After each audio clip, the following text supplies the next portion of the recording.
Comment voudriez-vous embellir la commune et mieux développer le balnéaire, tourisme vert et autres? Alors le Prêcheur est déjà un site naturellement beau, puisque nous avons beaucoup d'espaces végétalisés, des espaces verts, des plages. Donc c'est surtout de l'entretien qu'il faut envisager, notamment avec les services techniques. Donc dans les propositions que nous voulons faire, avec la réorganisation des services, nous voulons mettre l'accent sur l'entretien des espaces publics, parce que beaucoup de Préchautiens ou de visiteurs vont sur les plages du Prêcheur et parfois ils se plaignent qu'ils ne trouvent pas des espaces forcément entretenus. Donc ce sera une de nos priorités, entretenir ces espaces où le public et les visiteurs viennent. Il y a aussi l'embellissement par le fleurissement. Nous avons des équipes au service espace vert qui ont commencé un certain travail en fleurissement. Et dernièrement, nous proposions un partenariat, notamment parce que nous avons moins d'argent actuellement dans l'entretien des espaces. Je proposais aux responsables du service un partenariat notamment avec le CFPPA du Carbet qui envoie des stagiaires et qui peuvent venir accompagner nos agents pour embellir et fleurir la commune. Alors, concernant le tourisme balnéaire, il faut envisager d'accompagner notamment des jeunes qui sont en recherche d'emploi dans des formations autour des métiers des activités nautiques. Je pense tout particulièrement, éventuellement, à la création d'une petite entreprise de location d'équipements pour les activités nautiques. Ça peut être du kayak, etc. Donc, c'est déjà une action qu'on peut mener. Et puis, il y a aussi la réserve Falco qui n'est pas suffisamment exploitée.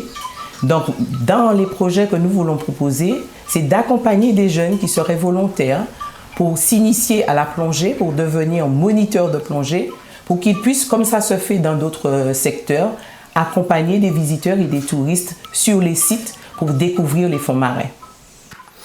38% de chômeurs au Prêcheur, c'est énorme. Que pensez-vous faire pour réduire ce pourcentage inquiétant? Alors, certes, la commune n'a pas vocation à embaucher tout le monde, et vous savez les difficultés que nous rencontrons, mais nous pouvons mettre en place des conditions. Alors, j'envisage ça à différents niveaux. Concernant ceux qui sont déjà demandeurs d'emploi, c'est mettre en place des dispositifs pour les accompagner, parce que souvent ce sont des jeunes qui ont été en décrochage scolaire, qui n'ont pas de diplôme, et il faut les accompagner pour qu'ils deviennent employables en quelque sorte, c'est-à-dire qu'ils aillent vers des formations pour pouvoir, mais pas forcément les pousser vers des formations qu'ils ne veulent pas, mais c'est un travail de recherche avec eux, des intérêts qui peuvent les pousser vers l'emploi. Parce que vous avez des jeunes qui sont intéressés par la mer, d'autres par la nature ou bien par la mécanique. C'est détecter les besoins de ces jeunes et les accompagner individuellement. Parce que souvent, on crée des entreprises, des chantiers d'insertion, mais ce n'est pas forcément ce que souhaite le jeune. Et parfois, ils décrochent justement parce qu'ils ne sont pas motivés. Et puis, il y a un élément qui me tient à cœur. S'il y a du décrochage scolaire et des sorties sans diplôme, c'est souvent parce que nos jeunes manquent d'ambition. Et je crois qu'il y a un travail à faire depuis la jeunesse, c'est-à-dire depuis l'école primaire, travailler l'ambition chez l'enfant, leur montrer des exemples de Préchautiens qui ont réussi et leur dire qu'il faut se fixer des objectifs dans la vie. Alors je me suis beaucoup battue pour le lycée Victor Anissé qui est tout près d'ici, qui forme les enfants au métier du design d'espace et de la communication. Ce sont des métiers que nos enfants peuvent embrasser et rester dans la commune parce que l'objectif, c'est de pouvoir créer aussi des espaces où les jeunes pourront travailler, notamment des espaces de coworking ou bien travailler à la maison autour du design de communication, par exemple. Quelle serait votre politique sociale? Alors, nous avons une population à faible revenu. Vous savez, le Centre d'action sociale a de faibles moyens. Donc, c'est essayer de voir comment on peut trouver des dispositifs. Notamment, nous sommes en partenariat avec la CAF, dans le cadre de la Convention territoriale globale. C'est de travailler autour de cette convention pour fouiller toutes les possibilités que cette convention nous permet d'embrasser Alors vous avez la petite enfance, vous avez l'enfance, vous avez la jeunesse, l'insertion, le logement. Donc tous les axes de la politique publique sont encadrés dans cette convention qui nous permet d'accompagner notre population. Alors concernant les personnes âgées, les personnes se plaignent souvent d'isolement.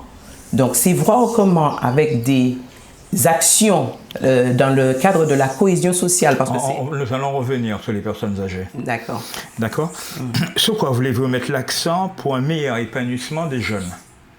Alors concernant des jeunes au sein de notre équipe, nous avons des personnes compétentes dans le sport, dans l'animation, qui se proposent de monter un véritable projet pour la jeunesse autour du sport. Pas seulement le football, mais d'autres activités sportives en direction du tout public, mais aussi des filles, puisqu'on se rend compte que c'est souvent le football qui est privilégié. Mais on a aussi des jeunes filles qui veulent faire d'autres activités. Donc nous avons une femme qui fait du sport pour tous. Elle accompagne aussi bien les personnes âgées que les jeunes. Donc notre objectif, c'est de créer un véritable projet autour du sport. Et dans notre équipe aussi, nous avons un jeune qui fait du sport de haut niveau et qui se propose de voir et d'essayer de repérer des jeunes qu'il pourrait accompagner vers le sport de haut niveau. Alors, nous avions aussi une convention territoriale globale de développement culturel avec la direction des affaires culturelles qui nous permettait non seulement de bénéficier de diffusion de spectacles sur le territoire du prêcheur, parce que nous savons que nous sommes éloignés des grands pôles culturels, mais aussi de mettre en place des résidences d'artistes et des résidences de création autour de la musique, du théâtre, etc., qui pourra aussi bien travailler avec l'école qu'avec des enfants qui sont sortis du circuit scolaire ou aussi des adultes, des actions intergénérationnelles. Quelle politique pensez-vous mettre en place pour un meilleur confort des seniors? Alors, concernant les seniors se plaignent souvent d'isolement. Donc, ce qu'il faut...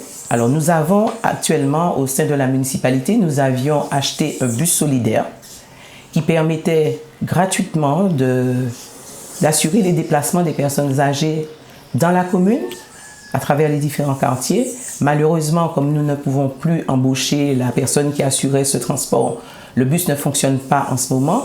Donc, une de mes priorités, ce sera, avec la réorganisation des services, c'est de faire en sorte qu'il y ait des agents ou même peut-être des bénévoles au sein d'associations qui seront habilités à conduire ce véhicule et à assurer la mobilité de ces personnes. Et puis nous savons aussi qu'il y a des personnes qui habitent dans des logements qui sont insalubres. Donc c'est les accompagner pour que ces maisons soient rénovées et qu'elles puissent habiter dans des conditions correctes. Nous avons aussi, je travaille avec une petite équipe de personnes qui ont une entreprise d'insertion, qui ont pour projet de créer un espace d'habitat partagé, oui, pour accueillir des personnes qui ne peuvent pas encore entrer dans un EHPAD, qui ne sont pas des personnes qui doivent rentrer en EHPAD parce qu'ils sont encore autonomes, mais qui ne peuvent pas non plus continuer à vivre seuls.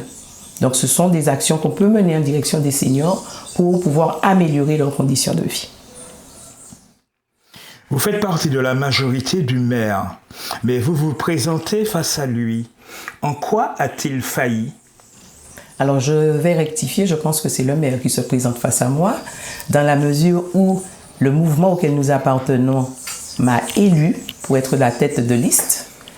Et il était présent lors de cette réunion, il a voté en ma faveur et puis il a changé d'avis, il a décidé, comme il l'a dit déjà sur une autre télé, de faire une candidature de provocation.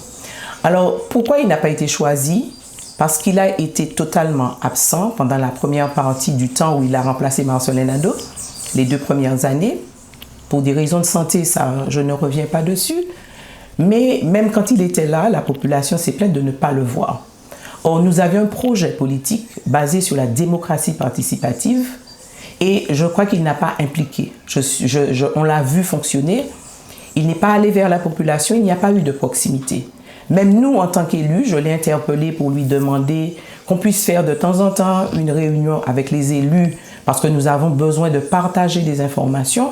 Il m'a répondu que la loi ne lui imposait pas de réunion sauf s'il y avait des délibérations à prendre. et que c'était lui, en quelque sorte, c'était lui le maître à bord. Sinon, il y a des reproches que je fais parce que lorsque nous avons pris la gestion de cette commune, la commune était en difficulté et nous avions fait le choix de ne pas percevoir d'indemnité pour justement aider à rétablir l'équilibre financier de la commune. La première action qu'il a faite, c'est de demander le rétablissement des indemnités. Je lui ai moi-même dit que c'était un mauvais signal politique lorsqu'on prend la gestion d'une commune de commencer par ça. Il a reporté au deuxième conseil municipal et finalement j'ai été la seule. En tout cas moi j'ai voté contre parce que je sais que la commune a des difficultés et ce n'était pas une priorité à mon sens à ce moment-là. Et puis je parlais du véhicule solidaire tout à l'heure.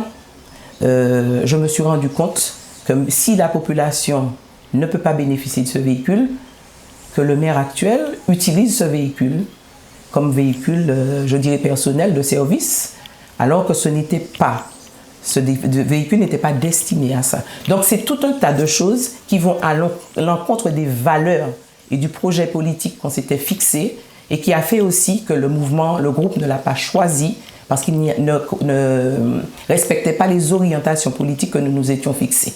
Voilà. Je vous laisse la conclusion.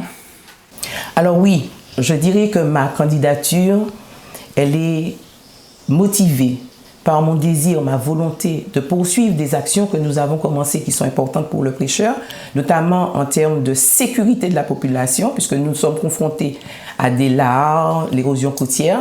Il y a de gros projets exemplaires à travers le monde qui sont actuellement lancés. Et le prêcheur a besoin de quelqu'un de déterminé, qui connaît les projets, avec des compétences pour porter ces projets et les voir aboutir. Et puis la deuxième chose, ma deuxième priorité, comme on l'a dit tout à l'heure, c'est le bien-être de la population.